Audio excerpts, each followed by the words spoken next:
సంవత్సరం పాటు బంగారం కొనొద్దండి.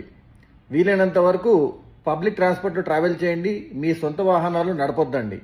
వీలైనంత వరకు పెట్రోల్ డీజిల్ వాడకాన్ని తగ్గించండి.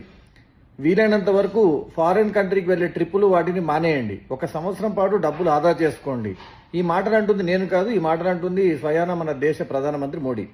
అలాగే ఈ రోజు ఇంకొక నిర్ణయం తీసుకుంది కేంద్రం. పెద్ద పెద్ద నిర్మాణాలు ఏవైతే ఉన్నాయో, కమర్షియల్ ప్రాజెక్ట్స్ కానీ పెద్ద పెద్ద భవనాల కన్స్ట్రక్షన్ ఏవైతే ఉన్నాయో 1 year పాటు వాటికి పర్మిషన్ ఇవ్వకూడదు అని ఆపేశారు. వీటన్నిటికి కారణం ఏంటి అంటే, మొన్న జరిగిన మన పశ్చిమాసియాలో జరిగిన యుద్ధం ఉంది కదా, అమెరికా ఇరాన్ మధ్యలో ఉన్న యుద్ధం ఇజ్రాయెల్ వల్ల జరిగింది అనుకున్నాం. దానివల్ల జరిగిన ఆర్థిక సంక్షోభము 2027, 2028లో ఉంటుందని నిర్మలా సీతారామన్ గారు ఎప్పుడో చెప్పారు. ఆ సంక్షోభం ముదరకూడదు అని, అలాగే మనకి ఆయిల్ కొంచెం అందుబాటు తగ్గింది, అవైలబిలిటీ తగ్గింది కాబట్టి ఆ డీజిల్ పెట్రోల్ కనుక ప్రతి ఒక్కరు వాడకం తగ్గించగలిగితే 20-30% వాడకం తగ్గించగలిగితే మనకి ఇంకొక 6 నెలలు 7 నెలల పాటు మన దగ్గర ఉన్న డీజిల్ నిల్వలు పెట్రోల్ నిల్వలు ఎక్కువ వచ్చే ఛాన్సెస్ ఉన్నాయని, దానివల్ల ప్రజలందరికీ ఈ విషయం చెప్పడం జరిగింది.